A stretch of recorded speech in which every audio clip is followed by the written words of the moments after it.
ಭಾರತಾದಿ ಕಥಾನಾಂತು ಯತ್ರಾಸ್ಯ ರಮತೆ ಮನಃ ಅಸಾವಪಿ ಮಹಾತೇಜಾಃ ಶ್ರುತ್ವಾ ಭಾವಂ ಮಹಾಮತೇಃ.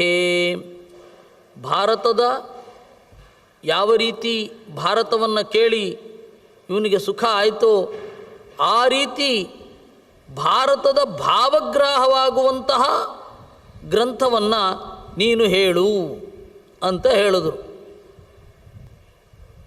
ವ್ಯಾಸಸ್ಯ ದ್ವಿಜಶಾರ್ದೂಲ ಋಷೀಣಾಂ ಚಾಪಿ ಸರ್ವಚಃ ಚಕಾರ ವಕ್ತುಂ ಸಮನಃ ತಸ್ಮೈ ರಾಜ್ಞೇ ಮಹಾಮತಿ. ಹೀಗೆ ಒಂದು ದೊಡ್ಡ ಪರಂಪರೆಯ ಸಂಕಲ್ಪ ಬಂತು, ಈ ರಾಜ ಶಾಸ್ತ್ರವನ್ನು ಕೇಳಲಿ ಅಂತ. ಹೀಗಾಗಿ ವಂಶ ಹಿಂದಿನವರು ಎಲ್ಲರೂ ಮಾಡಿದ ಪುಣ್ಯ, ನಮ್ಮ ಹಿಂದಿನವರು ಮಾಡಿದ ಪುಣ್ಯದಿಂದ ಇವತ್ತು ಶಾಸ್ತ್ರ ಓದ್ತೇವೆ. ಪ್ರಾಚೀನಾಚೀರ್ಣ ಪುಣ್ಯೋಚ್ಚಯ ಅಂತ ಅದನ್ನು ಹೇಳೋದು. ಹಿಂದಿನವರು ಬಹಳ ಒಳ್ಳೆಯ ದಾರಿಯಲ್ಲಿ ಹೋಗಿದ್ದರೆ ನಮಗೆ ಇವತ್ತು ಶಾಸ್ತ್ರ ಓದುವ ಮನಸ್ಸು ಬರುತ್ತೆ, ಇಲ್ಲ ಅಂದರೆ ಬರೋದೇ ಇಲ್ಲ ಅಂತ. ಈ ಹಿನ್ನೆಲೆಯಲ್ಲಿ ಇಡೀ ಪರಂಪರೆಯ ಆಶೀರ್ವಾದ ಎಷ್ಟು ಮುಖ್ಯ, ಇಡೀ ಪರಂಪರೆಯ ಆಶೀರ್ವಾದ ಬೇಕು. ವ್ಯಾಸಸ್ಯ ಶಾಸನಾದ್ವಿಪ್ರರುಚೀಣಾಂ ಚೈವ ಸರ್ವಚಃ ಅಥ ರಾಜ ಮಹಾತೇಜಾಃ ಆಜಮೀಢೋ ದ್ವಿಜೋತ್ತಮಂ. ಈ ರೀತಿ ಎಲ್ಲರ ಸಮ್ಮತಿ ಸಿಕ್ಕ ಮೇಲೆ ಅಜಮೀಢ ಅನ್ನುವ ಶ್ರೇಷ್ಠ ರಾಜನ ವಂಶದಲ್ಲಿ ಬಂದಿರುವ, ಧರ್ಮರಾಜನ ವಂಶದಲ್ಲಿ ಬಂದಿರುವ ಶತಾನೀಕ ಸುಮಂತುವಿನ ಹತ್ತಿರ ಹೋಗಿ ನಮಸ್ಕರಿಸಿದ. ಶತಾನೀಕ ಉವಾಚ ಮತಾನಿ ಕಾನಿಚಿದ್ವಿಪ್ರೇಂದ್ರ ಧರ್ಮಶಾಸ್ತ್ರಾಣಿ ತೂರತ ಯಾನಿ ಶ್ರುತ್ವಾ ನರೋ ವಿಪ್ರ ಮುಚ್ಚತೆ ತರ್ವಕಿಲ್ಬಿಚೈಹಿ. ನಮಸ್ಕಾರ ಮಾಡಿ ಕೇಳಿದ, ಅನೇಕ ಧರ್ಮಶಾಸ್ತ್ರಗಳಿದೆ. ಯಾವ ಧರ್ಮಶಾಸ್ತ್ರವನ್ನು ಕೇಳಿದರೆ ಮನಸ್ಸು ತಿಳಿಯಾಗ್ತದೋ ಅಂತಹ ಧರ್ಮಶಾಸ್ತ್ರವನ್ನು ನಮಗೆ ಹೇಳು.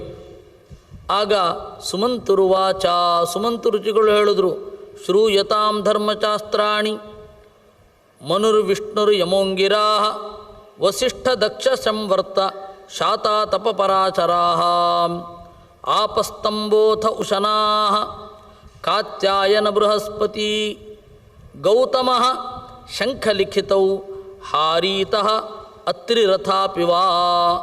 ಮುಖ್ಯವಾದ ಧರ್ಮಶಾಸ್ತ್ರ ಮನು ಬರೆದದ್ದು, ಮನುಸ್ಮೃತಿ ಅಂತ ಒಂದು ಉಂಟು. ಆಮೇಲೆ ಅದು ಈಗ ಸರಿಸುಮಾರು ಅದೇ ಮನುಸ್ಮೃತಿ ಸಿಗತ್ತೆ, ಏನು ಬದಲಾವಣೆ ಏನಿಲ್ಲ. ಇನ್ನು ವಿಷ್ಣು ಸ್ಮೃತಿ ಅಂತ, ಆ ವಿಷ್ಣು ಸ್ಮೃತಿ ಅಂತನ್ನೋದು ಇವತ್ತು ಸಿಗೋದಿಲ್ಲ. ಒಬ್ಬ ಧರ್ಮಶಾಸ್ತ್ರಕಾರನ ಅತ್ಯಂತ ಚಿಕ್ಕದಾಗಿರುವ ಮಾತು ಸಿಗತ್ತೆ.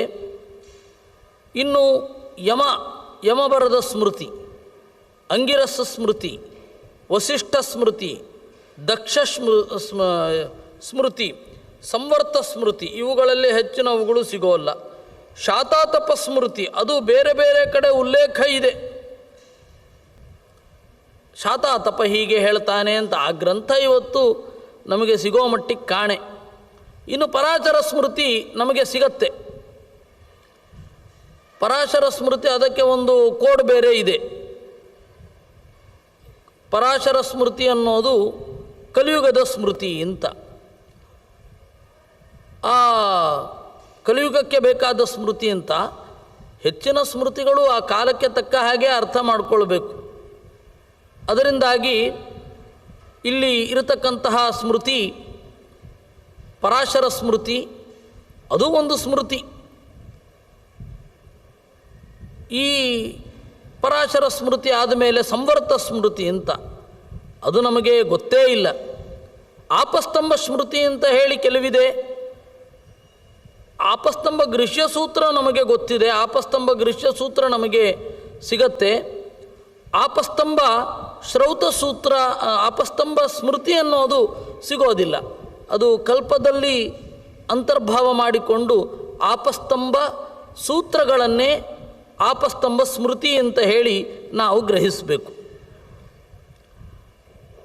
ಈ ಹಿನ್ನೆಲೆಯಲ್ಲಿ ಆಪಸ್ತಂಭ ಸ್ಮೃತಿ ನಮಗಿವತ್ತು ಹಾಗೆ ಸಿಗೋದಿಲ್ಲ ಪೂರ್ತಿಯಾಗಿ. ಇನ್ನು ಉಶನಾ ಶುಕ್ರಾಚಾರ್ಯರ ಸ್ಮೃತಿ. ಸ್ಮೃತಿ ಅಂದರೆ ಗ್ರಂಥ ಅಂತ. ಸ್ಮರಣಂ ಗ್ರಂಥಕೃತಿ, ನೆನಪಿಸಿಕೊಳ್ಳೋದು. ಈಗ ಬರೆಯೋದು ಅಂತ ಹೇಳಿ ಗ್ರಂಥ ರಚನೆಗೆ ಸಮಾನಾಂತರವಾಗಿ ಬರೆಯೋದು. ಅವರು ಬರೆದರು, ವೇದವ್ಯಾಸರು ಬರೆದದ್ದು ಮಹಾಭಾರತ ಅಂತ ಹೇಳ್ತೇವೆ. ಆದರೆ ವೇದವ್ಯಾಸರು ರಚನೆ ಮಾಡಿದ್ದು ಅದು ಭಾರತ ಸ್ಮೃತಿ ಅಂತಲೇ. ನಿಮಗೆ ಬ್ರಹ್ಮಸೂತ್ರಗಳೆಲ್ಲ ನೋಡಿದ್ರೆ ಸ್ಮೃತೇಶ್ಚ ಅಂತ ಹೇಳಿ ಭಾರತದ ಮಾತಿರುತ್ತೆ. ಸ್ಮೃತಿ ಅಂತ ಹೇಳಿದರೆ ಸ್ಮರಣಂ ಗ್ರಂಥಕೃತಿ. ಹೀಗಾಗಿ ಅವರು ಬರೆದ ಗ್ರಂಥ. ಇನ್ನು ಕಾತ್ಯಾಯನ ಸ್ಮೃತಿ ಇದೆ, ಬಾರಹಸ್ಪತ್ಯ ಸ್ಮೃತಿಯೂ ಇದೆ. ಆದರೆ ಈಗ ನಮಗೆ ಸಿಗತಕ್ಕಂಥದ್ದು ಹೆಚ್ಚು ರಾಜ್ಯಶಾಸ್ತ್ರಕ್ಕೆ ಸಂಬಂಧಪಟ್ಟ ಸ್ಮೃತಿಗಳು ಸಿಗತ್ತೆ. ಹೇಗೆ ಭೇದ ಮಾಡಬೇಕು, ಯಾವ ರೀತಿ ಸಂಧಾನ ಮಾಡಬೇಕು ಇತ್ಯಾದಿಗಳು ಸಿಗತ್ತೆ. ಇನ್ನು ಗೌತಮ ಸ್ಮೃತಿ ಸಿಗತ್ತೆ, ಶಂಖ ಸ್ಮೃತಿ ಸಿಗತ್ತೆ, ಲಿಖಿತ ಸ್ಮೃತಿ ಸಿಗತ್ತೆ, ಹಾರೀತ, ಅತ್ರಿ. ಆದರೆ ಕೆಲವೆಲ್ಲ ತನ್ನ ಒರಿಜಿನಲ್ ರೂಪಗಳನ್ನು ಕಳ್ಕೊಂಡಿದೆ. ಏಕೆಂದರೆ ಈ ಗ್ರಂಥದಲ್ಲಿ ಕೈಯಾಡಿಸುವವರೇ ಜಾಸ್ತಿ. ಯಾವ ಗ್ರಂಥ ಯಾರದು ಅಂತ ಹೇಳಲಿಕ್ಕೆ ಬರಲ್ಲ.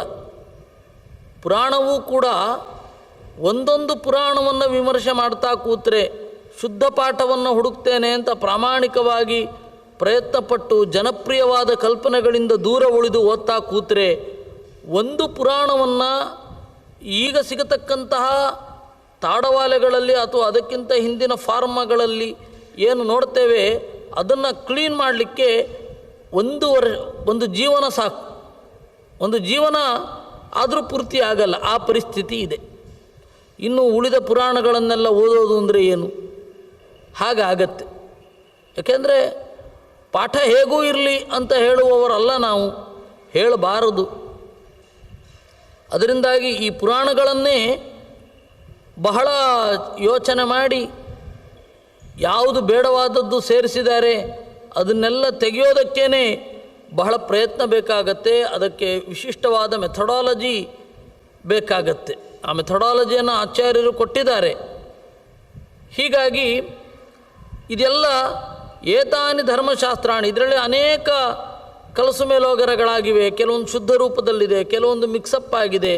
ಈ ತರಹ ಎಲ್ಲ ಕಲಸು ಮೇಲೋಗರ ಆಗಿದೆ. ನಾವಿವತ್ತು ನೋಡಿಕೊಂಡು ನಮಗೆ ಎಷ್ಟಾಗತ್ತೆ ಅಷ್ಟು ಶುದ್ಧವಾದ ರೂಪದಲ್ಲಿ ಗ್ರಹಿಸಬೇಕು.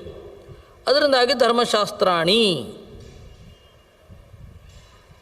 ಏತಾನಿ ಧರ್ಮಶಾಸ್ತ್ರಾಣಿ ಶ್ರುತ್ವಾ ಜ್ಞಾತ್ವಾ ಚ ಭಾರತ ವೃಂದಾರಕ ಪುರಂ ಗತ್ವಾ ಮೋದತೆ ನಾತ್ರ ಸಂಶಯ. ಈ ತರಹದ ಧರ್ಮಶಾಸ್ತ್ರಗಳನ್ನು ಕೇಳಿ ವೃಂದಾರಕಪುರಂ ಗತ್ವ, ಸ್ವರ್ಗ ಆಗತ್ತೆ, ಮೋಕ್ಷ ಆಗತ್ತೆ ಅಂತ ಖಾತ್ರಿ ಇಲ್ಲ. ಸ್ವರ್ಗ ಆಗಬಹುದು, ಇಷ್ಟನ್ನು ಹೇಳಬಹುದು. ಶತಾನೀಕೌವಾಚ ಯಾನ್ಯೇತಾನಿ ತ್ವಯೋಕ್ತಾನಿ ಧರ್ಮಶಾಸ್ತ್ರಾಣಿ ಸೂರತ ನೇಚ್ಛಾಮಿ ಶ್ರೋತುಂ ವಿಪ್ರೇಂದ್ರ ಶ್ರುತಾನ್ಯೇತಾನಿ ಹಿ ದ್ವಿಜಾಃ. ಆದರೆ ಶತಾನೀಕ ಹೇಳ್ತಾನೆ, ಈ ತರಹದ ಧರ್ಮಶಾಸ್ತ್ರ ಗ್ರಂಥಗಳನ್ನು ಕೇಳಲಿಕ್ಕೆ ನನಗೆ ಇಂಟ್ರೆಸ್ಟ್ ಇಲ್ಲ. ಭವಂತಿ ದ್ವಿಜಶಾರ್ದೂಲ ಶ್ರುತಾನಿ ಭುವನತ್ರಯೇ ವಿಶೇಷತಶ್ಚತುರ್ಥಸ್ಯ ವರ್ಣಸ್ಯ ದ್ವಿಜಸತ್ತಮ.